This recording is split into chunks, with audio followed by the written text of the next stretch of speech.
Okay, everybody, I guess we can get the show on the road. My name is Brian Smith. I work with an organization called the Canadian Foundation for Economic Education, and it's a great honor that with the CCCU, with their convention, to have the opportunity to speak to, I guess, people around the world about something that I'm very passionate about, which is financial literacy, financial education. I've been involved in financial literacy probably for about 15 years now. Before that, I was an employment counselor, and I do a lot of work with youth, whether it be in the school system or within youth organizations, community organizations. So financial literacy and my path with it was something that was very, very natural to me, as I said, working with youth, but then also to find the opportunities how we can deliver financial literacy to youth, how we could connect financial literacy to youth, because it's not something that it wasn't always something that was of interest, but something that within the pandemic in the world today, there are so many changes that are taking place in the world of financial literacy, or just in finance in a whole.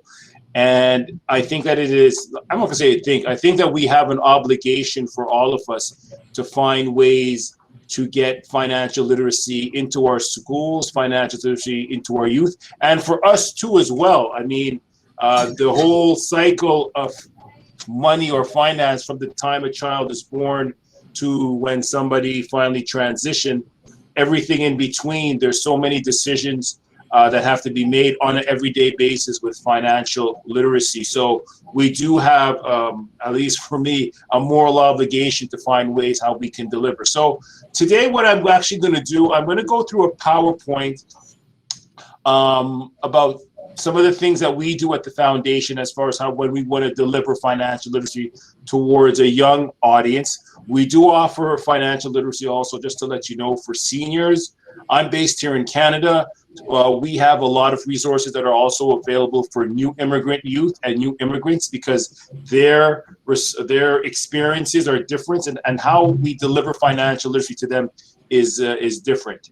And then what I want to do is, after I just go through the PowerPoint, to take you, have you have a look at our website, where you can see all the resources that we have, just to let you know that the foundation, all of the resources that we have that are available, they're free of charge. We do not charge for any type of programming.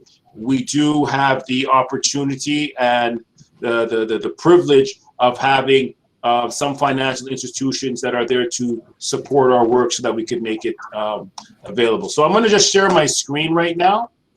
Okay, partageage. Okay. So what you see in front of you right now is empowering your tomorrow. So this is something that we would deliver towards for youth. I'm just going to put on the full screen here. One moment. Okay, there we go. So we're talking now about how to deliver financial literacy in a post-pandemic world. We hope that the worst is behind us as far as with the pandemic. So the steps that we're taking as far as to deliver financial literacy to youth. Okay, I've already done my introductions. Talked to you about CFI. CFI, we've actually been on the ground since 1974. We'll be bringing us to the website later on. Today is more so on finding ways how financial literacy can be brought into the classroom in the Caribbean. We'll go through the financial literacy, preparing the youth for the future, and then there'll be an opportunity for questions and answers. So please, the PowerPoint here will be available, but please have your questions. I'm very happy to respond to any of the questions that we have. Okay. So we're talking about bringing financial literacy into the classroom. One of the main things is that we always do when we want to connect, specifically now with teachers, is to create that link to find a champion teacher who's in the school who's going to be allowing for that delivery. What has happened here in Canada is that recently a lot of the, we'll call it the curriculum directors in the different provinces here in Canada, have been putting financial literacy into their curriculum. So there has to be a component that financial literacy is delivered to students. That wasn't always the case years ago. So there is now an openness as far as getting into the schools and doing delivery. A lot of the schools do have their own set curriculum in financial literacy, but they're always open to have outside organizations such as CFE to come in and provide supports for the teachers. So we also train teachers too with delivery, because a lot of them are not very comfortable with it. So just as far as if we were connecting with the youth, we always want them to, first of all, setting their goals, having ideas how they would like to grow their money. For those in high school, for them to start thinking about what they're going to do once they finish high school, choice of their careers, and moving out. I'm speaking to you from more so maybe of a Canadian experience, but I mean, it's the same thing that, you know, when kids leave high school, they're going to seeking some independence, moving out careers. There's a lot of things that come into mind.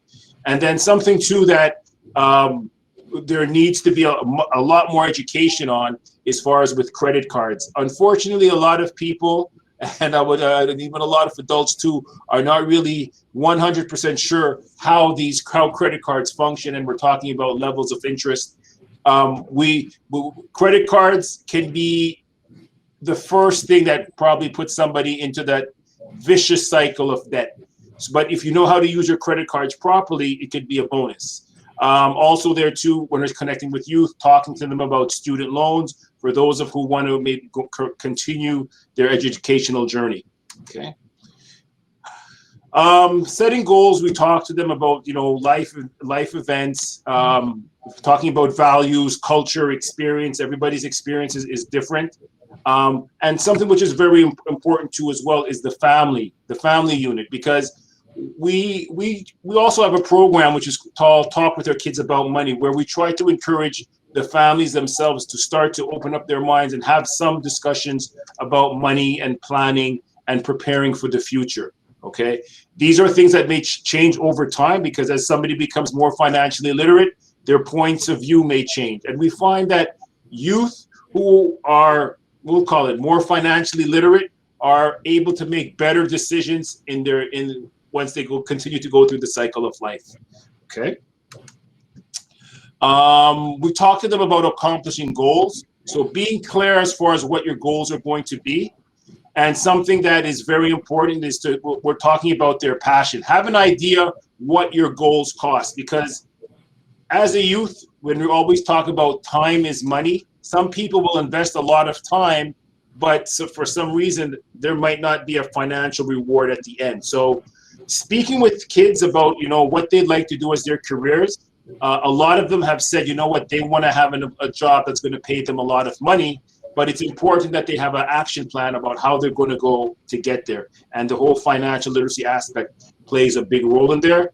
And then we talk to them about priorities, the whole thing about, you know, what are the things that you're going to need in life and what are the things that you want.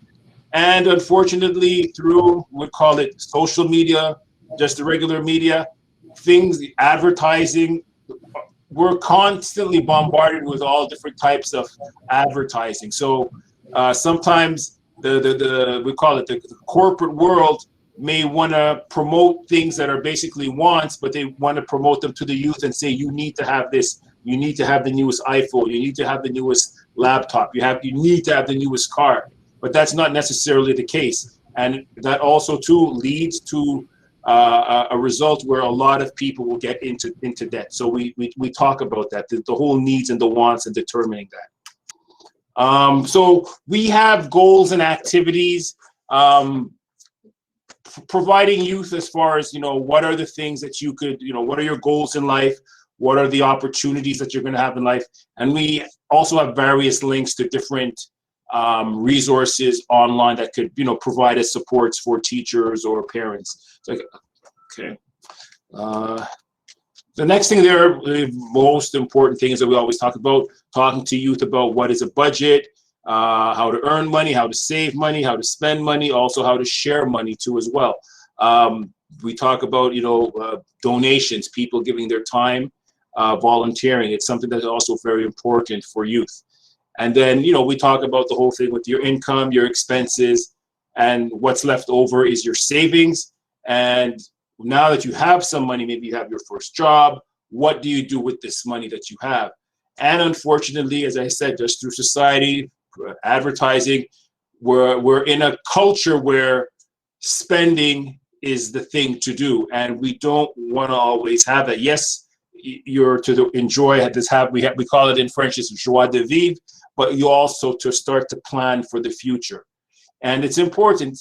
When I go into high schools and I ask the kids, when is the right time to start preparing for your financial future? And some of them say, when I'm 25, when I'm 30, when I have to move out. But we need to start and connecting with youth as early as possible, just so that they have a mindset of somebody who is financially responsible. And this is something that we could also do with youth as young as 6, 7 years old. We go into elementary schools, primary schools, through different modules and different approaches. We're able to get the message across about what money is, because with the internet, with technology, kids are plugged in at a much younger age. So we need to find ways and strategies how we could connect with them as well. The benefits of budgeting. So, once again, a more financially educated youth will less stress for the family too as well. Your spending habits, you'll find ways to save money, and once again, just being somebody who's organized, plan well. There's so many different things that could help, not just for the immediate present, but also for the future. That's something that's very, very important. The earlier you start, the better. So that's why we try to get this information into the hands of teachers and youth organizers at a much younger age. Talk to them about growing your money. Very important that we have discussions with youth about, what banks are, how banks operate. But, there seems to be a taboo that, the banks are not your friend. The banks are just there to make money off our backs, which is not the case. But it's important that we find ways to create that link with a more educated youth or a more educated person on financial literacy. You'll have a more healthy, prosperous relationship with your banks, because you know what you want, and they have to be there now to serve your particular needs. It's not just an institution where we deposit money and they make money off the interest, and then we want to ask for our money back.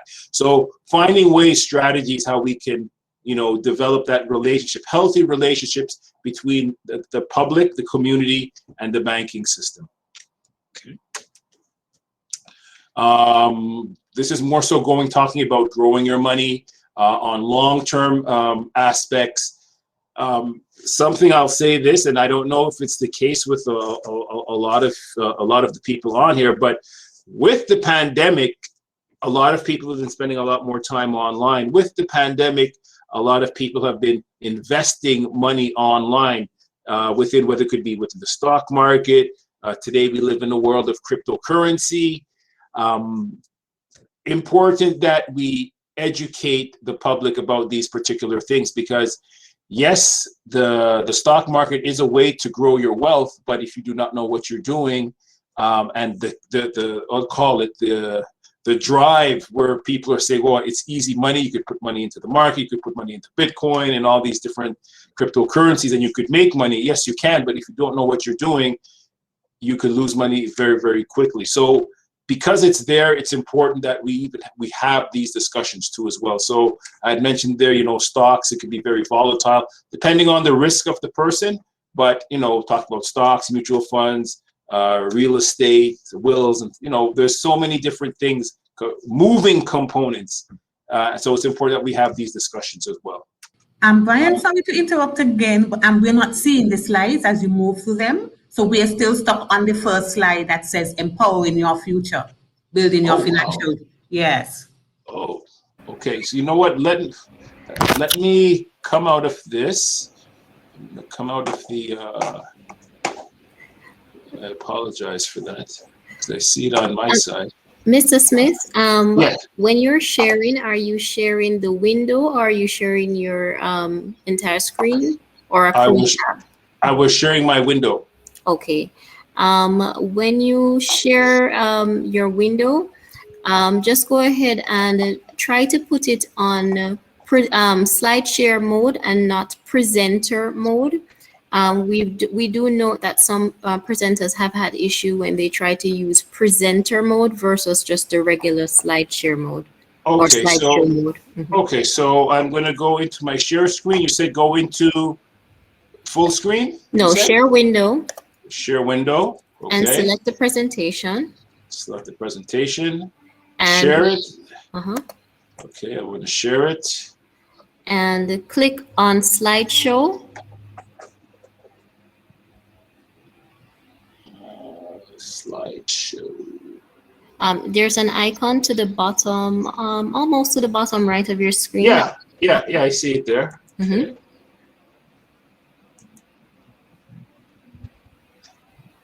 Okay. Okay, it's still What's no, we're still seeing the other the option. first, Yeah, the first slide? yeah, we're still seeing the preview mode versus the slideshow mode. Could you go ahead to the slideshow menu? Okay. I'm gonna have to come out of this. Thank you for your patience, everyone. We'll Yes. resume in just a minute. Okay. Okay. I'm going to go here. There again. Go to the slide share menu Okay. in PowerPoint, that is. Okay. Let me see. Does this make a difference? I don't know if it's. let me see. We're still seeing the previews on the side, which is, we're unable to see the full slide when you zoom in. So the key is we need to get rid of the preview of all the slides on the side. So we just see the slide that you want to share. There's a slideshow menu at the top of PowerPoint. If you go back to your presentation, that menu has some settings. Right, so look for slideshow and look for slideshow setup. Should be close to the middle of the menu.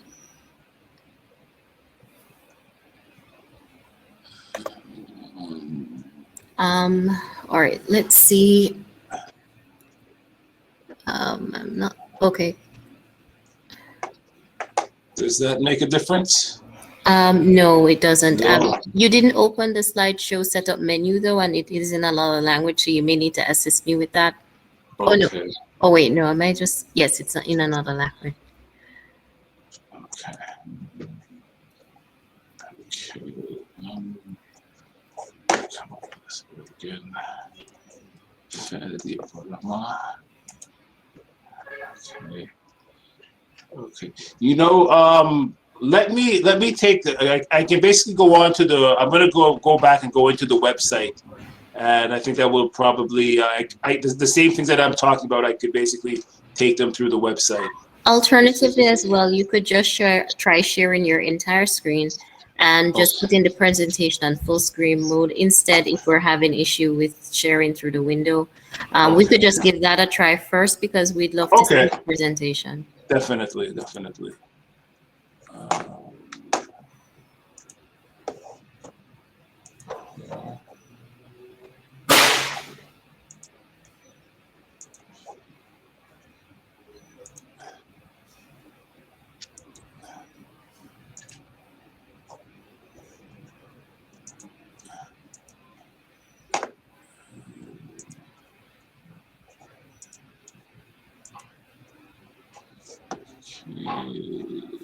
And you can go to the PowerPoint now, okay, and go to the present option. You can do that either from the slideshow menu or there should be an icon. Let's see if it works this time.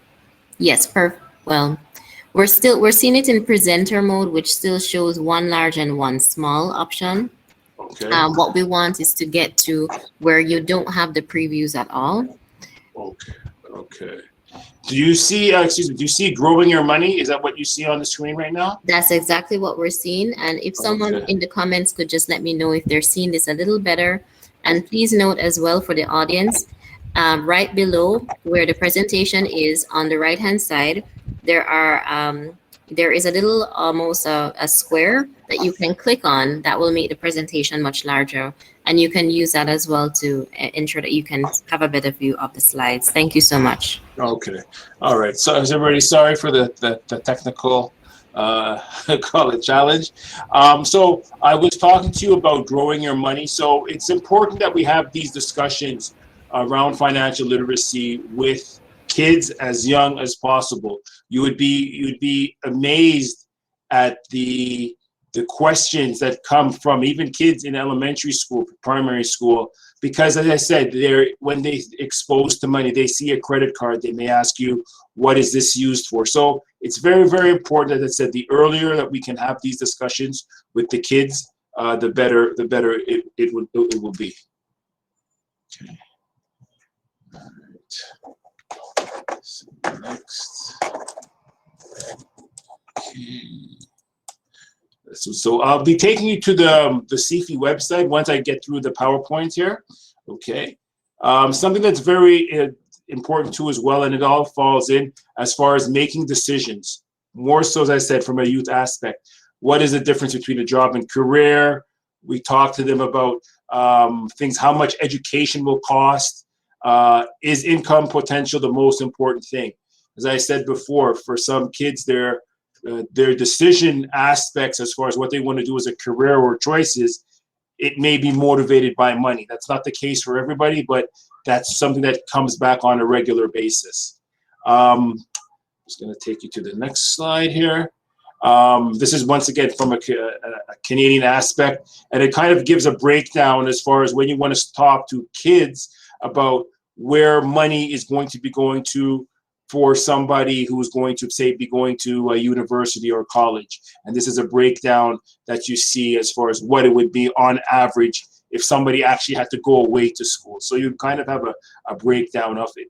Very, very important. I know that the cost of education is always going up.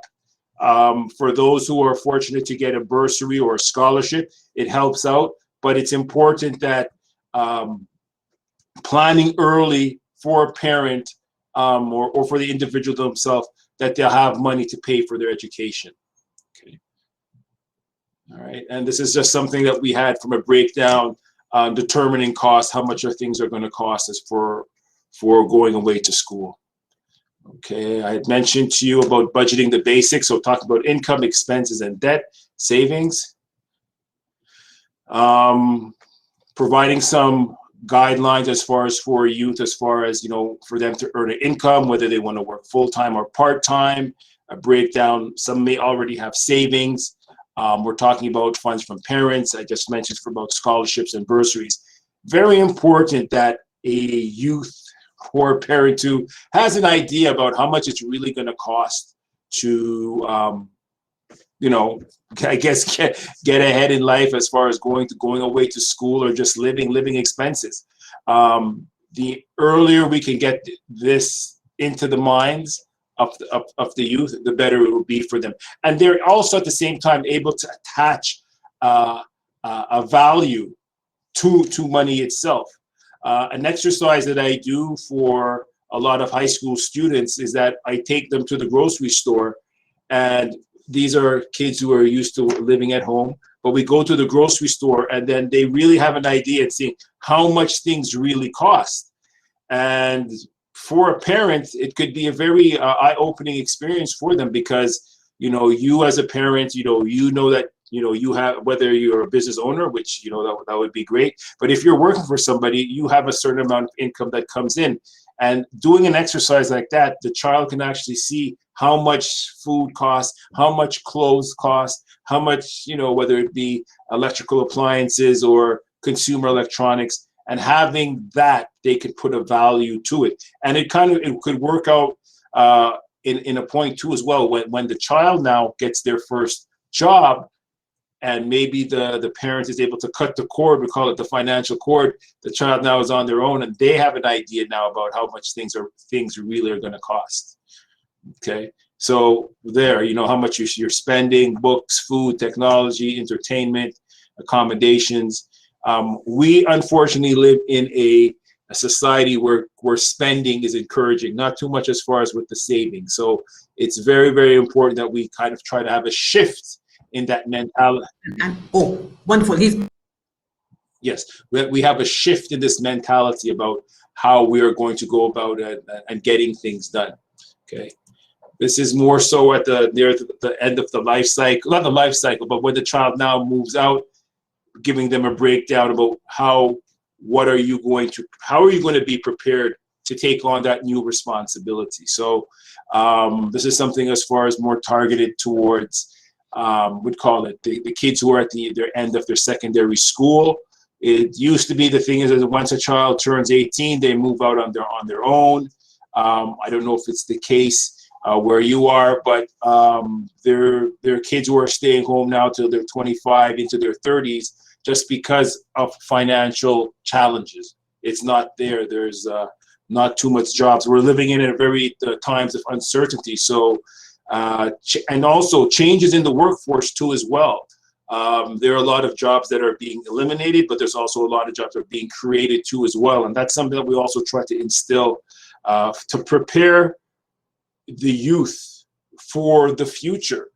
And unfortunately, sometimes the school system is not really preparing the kids for the real world. Getting things changed, getting curriculums changed in schools, there's a lot of bureaucracy involved, but the real world is keep on moving. The real world is changing, and we have to find ways how the two of them two can merge together so that when a child goes through and finishes high school and maybe go to university, college, and continues their education, that, you know, the just reward would be that there would be a job for them, or even for them to even open up their own business. Something that I'm always encouraging is for people to become entrepreneurs too as well. There are only a certain amount of jobs out there, and I always tell a lot of youth, why do you want to work to fulfill somebody else's dream when you could be working to fulfill your own dream? So it's something to promote as well. These were just some links. Here in Canada, we actually have an agency called the Financial Consumer Agency of Canada, which acts as a regulatory agency, but they also have an educational component too as well. Here in Canada, we're actually lucky that there are a lot of different stakeholders across the country that are working in financial literacy, and we try to work together to get the information out there. Before I go on to the CFI website, is just to let you know is that we are actually, not say that we're moving away from financial literacy, but the term now that we're using is actually is financial empowerment, where financial empowerment is going to include financial literacy. Financial empowerment is going to include helping families or youth, you know, fill out tax forms. Education is in there. There should be no reason why a youth who leaves high school should not know how to open up a bank account, how to apply for a mortgage, having the understanding of the stock market and how it functions.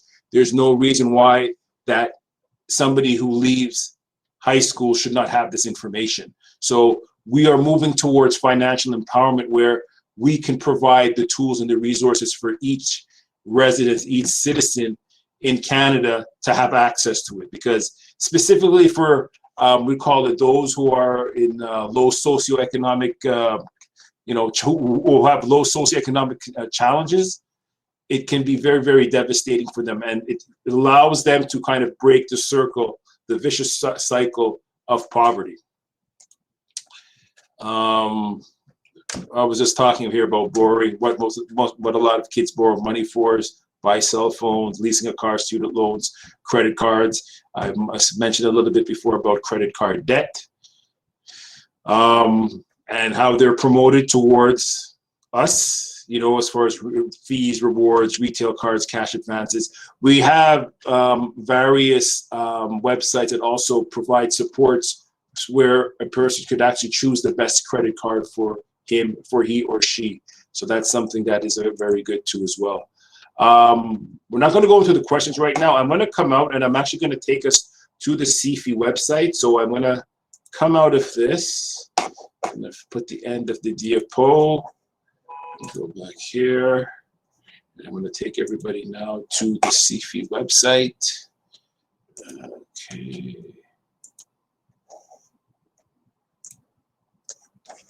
So this is the foundation's website. We are in Canada, so the site is actually available in English and French. I don't know if we have any French-speaking islands that are here today, but on a des matériels en anglais et français. I do speak French. I'm originally from Jamaica. Parents are from Jamaica. So some of the programs that we have, just going to go through it. We have the ones that are, I would call it, our feature programs. One is our Talk with Our Kids About Money project, which is focused for kids, I would say, in the primary school. And what we do have with our Talk with Our Kids About Money is that we have a school program and a home program. The school program provides different lesson plans for teachers, where if you were a teacher and you wanted to deliver or animate a workshop, we have different workshops that are available for you to choose. We have 10 provinces here in Canada, so not every province functions the same way as far as with their delivery, and also with even financially too. Here where I live in Montreal and Quebec, we actually have to pay 2 taxes here. We have a different system. But if you wanted to choose a lesson plan, for example, you wanted to do something with, I'll put here, spend, save, or give. And there's a brief synopsis as far as, what the lesson plan would be. Talking here about this class is told that a family has just inherited $6,000. The students will be divided into groups, and each group will be given different perspectives of what the family members want to do with the inheritance. So what you see here within this lesson plan will give you a brief overview. It'll give you how much time it will take to do a certain workshop, what are the materials that are needed, and how you could go about the delivery. And then also to how a teacher, or it could be, as I said, within a youth organization, how you can go about to evaluate and get it done. And there's some different links, articles that are there that you can use to supplement the lesson plan, the work plan. So that is something that we've had this, it's been about 7 years. We've been delivering our Talk with Their Kids About Money. It's all over Canada. Because of the pandemic, what we did this year is that we focused on another aspect of our Talk with Our Kids About Money project. And what we did was a money fair. A money fair is something similar. Many of you, when you were in school, you did a science fair. So what we actually did for students that we've been doing is that we have a money fair program. And with the money fair program, the kids actually have the opportunity, this year they had the opportunity to create a project, create a video about what some of their experiences about money. So these kids are in elementary school, and they created a video, they sent it in to us, it was evaluated, and it provides an opportunity for kids to learn. It provides them an opportunity to be creative in their choice of subject, and then also to create a video. So we are winner, and there was actually a cash prize for this. It was $2,500 for the winner, and that was in Ontario. So we had over 150 submissions for this Money Fair project. So and the high level of the projects that we have, it was really amazing. So I guess something that I also want to say is that with Talk with Our Kids About Money, is that anytime that you could use technology, new technology, it provides the opportunity for a teacher or a parent, for the kids to learn, because it's kind of, let's say that's in their environment, but it's something that it makes it fun for them. And I think the delivery of financial literacy, it cannot be done the same way where a teacher is just talking about a history course or science. It has to be fun. It has to be practical, with their taking into mind the everyday real life experience of the youth in that particular area. Another one of our flagship resources is that we have a resource guide, which is called Money in Youth. It's a guide to financial literacy. And there's different modules that we have. I have a physical one here, but we've had over 250,000 these books that have been distributed across Canada to all of the different schools. As you're looking at this, it would be, you know, are there ways that you can see how some of these resources can be, we'll call it, be scaled up or changed or modified, that it would allow you the opportunity to deliver within your own country? Because financial literacy, it's a global thing, and it's just, as far as I said, for me, it's how things are going to be delivered. So within this book, there's different modules. So, and this is more so targeted for high school students.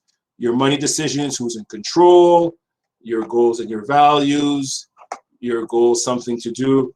If I just clicked on here, it'll give you a breakdown as far as what is in the particular module, and all of the resources there. Once again, they're free. All you would have to do is download, and you would have access to it.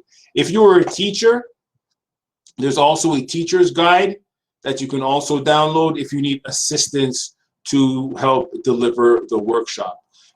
Something that I would also like to put out there too as well. We do not take a one-prong approach. It's not the foundation that we kind of do everything by ourselves. At any time, if you may have some volunteers, it could be maybe a person who retired from the bank. You may have a bank person who may employees that they want to come in and help facilitate. It's important to look around and see where you can find additional supports to help with the delivery.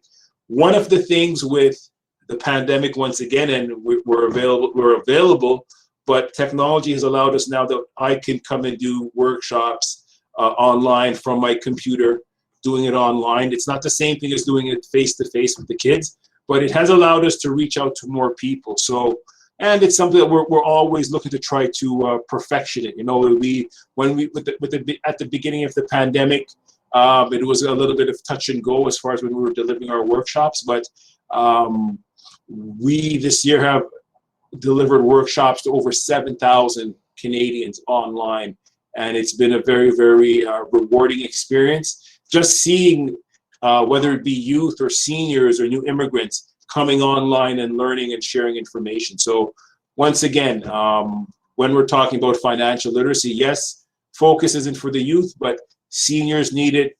Everybody needs it, you know. So one of the things is to look and see, you know, what are potential partnerships that can be established, whether it be within the social service system. Something that we've been doing too as well has been working with kids who are in the social service system, who may live in maybe living in a foster home, or finding ways how we can deliver financial literacy to them as well. But there's a process that has to be respected, but connecting and making those relationships, it makes it very, very rewarding when we start to deliver and touching out to a lot of different youth. Another resource I just want to show to you as well. There's two more. We're gonna go here. My Money, My Future is a resource too that we created, where we just asked youth to come and put together, using once again their skills and their creativity to create. It could have been a song, it could have been a website, it could have been a board game, it could have been a video game. And we just put a challenge out to high school students across Canada to come up with ideas as far as, you know, how we can find ways to connect with their peers. So we asked teenagers, what do you think teenagers would like to do or learn about within financial literacy?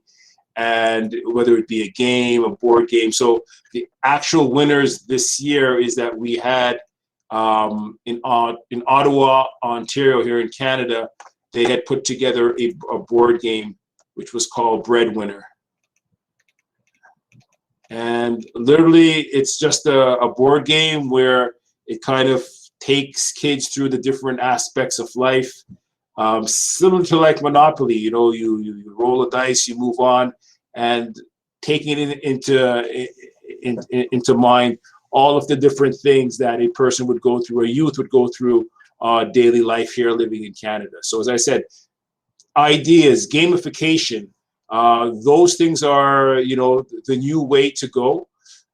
We had a youth who had actually, not a youth, but actually a group of youth who came up and they made a video game with Minecraft. Minecraft is like a free platform that allows people to design video games, and they put together a video game, once again, where a youth was, we're talking about supply and demand, and it connects home. It connects home because it's youth who are doing things for youth. So we try to do everything possible to find ways strategically to connect with youth. The same way we do have events to strategically connect with teachers and parents, but what is very rewarding when we have things created by youth and for the youth. It's very, very enriching and very, very empowering.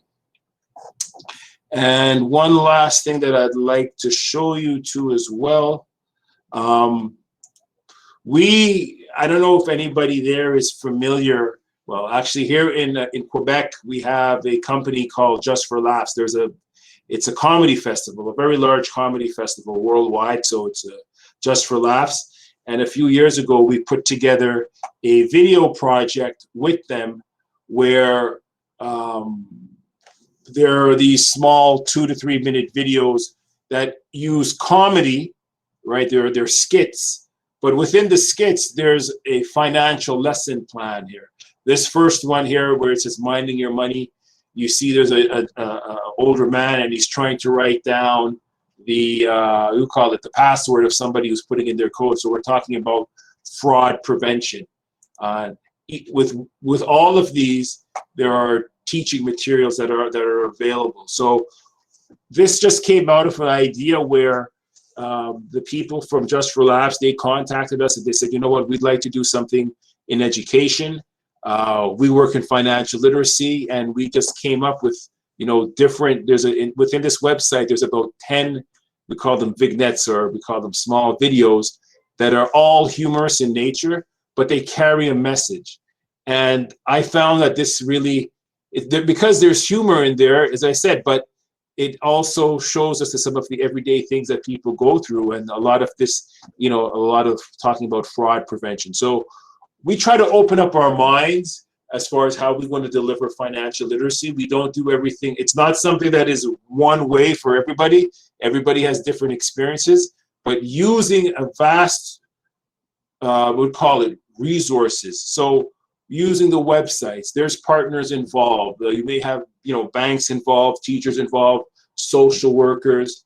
Money is something that affects us directly or indirectly each and every day. So we really need to find ways how strategically everybody has a role to ensure that not just the youth, but parents, you know, single parents, new mothers. We have a lot of single mothers that participate in our projects too as well. Everybody's coming with a different background, but financial literacy is something that's very, very important. The way we deliver it, we must be creative, but it's not something that, you know, to take on by yourself. Look and find different partners, and you'll find that you may be able to develop partnerships that will also help to enrich your organization or your school or your company that you're working with, because having this collective approach, I'm somebody that really believes in the collective. The individual, yes, we can get things done, but when we work together, we can affect so many more lives. And with that, I'm going to close this. I'm going to close it up right there. Does anybody, I mean, that's kind of basically it, that I wanted to get the message across today for those of you who are there. Anyone who has any particular questions, I don't know if we're going to take questions within the chat. I'm available for any questions. The PowerPoint I will make available. And everybody, if you want to have access to the website, it's there. It's www. I'll put it right there in the chat right now. www.cfee.org. But for those of you who are on here, it's more so for you to, I would say, are there any possibilities as far as with delivery? And it's something that just before the pandemic, I was in Jamaica. I was speaking to some people there in the education department, as finding ways how, you know, creating some of, or not say creating, but just transforming some of our materials that we have so that it could be used in Jamaica or in the Caribbean. So that's something that we're open to as far as with partnership development. We work with various organizations across the world. Our president, he's, I guess, pre-pandemic, he was always, you know, we do a lot of consulting work because we do have the experience and we do have the know-how as far as with financial literacy and delivery. So there's a lot of things that are taking place. Something with we're working on a project right now is trying to find ways with, you know, there's a connection with financial health and mental health, and also to financial literacy could be used in a preventative way as far as to help with somebody with their mental health or to prevent certain health challenges. So it's something which is very, very important. Thank you so much, Brian, for all of this valuable information. I'm not seeing any questions in the chat, but we have some comments. So very interesting. We are encouraged to have financial literacy clubs in schools. And somebody else was speaking about the initiatives that you took. And they were saying great initiatives that you put into the schools. Mm-hmm. Yeah, something as far as with financial literacy clubs in the schools, because something that it may be a challenge, right, to get it into, we'll call it the regular curriculum. So we'll call it the 9 to 5. But what I've seen and what some schools have done is that maybe they've had a financial literacy club, and I don't know if that's something that takes place after school, that where, you know, you may have somebody coming in, you know, a financial expert, and the kids meet after school and they could do exercises or participate in a lot of different activities. Because I know that the education system, that with the curriculum, it's sometimes it can be a very hard challenge to get to change something. So we have to look as far as, okay, how could things be complemented? So having a financial literacy club, and if it's something that takes place during the school hours, that's great. But even if it takes place after school, try to do that. And I think sometimes too is that, you know, for those of you who are there, sometimes if you know, reach out to some of the financial institutions who may want to have help out, or maybe they could even provide funding for support. That's something that could be done. However, something that we do not do is that we do not do any type of promotion for, well, let's say doing promotion, but we do not push the brand in the schools when we're talking with the kids. So yes, there is a logo which is on some of the printed material, but we are not doing any type of solicitation for any of the financial institutions when we're talking about with the kids. It's something that comes up from time to time because they may see a logo of a bank, a financial institution, an insurance company. We let them know that they are there. They provide us the resources so that we can make our resources free. And if anybody from there wants to connect with them, we'll happily do that, but we do not do any type of solicitation of services.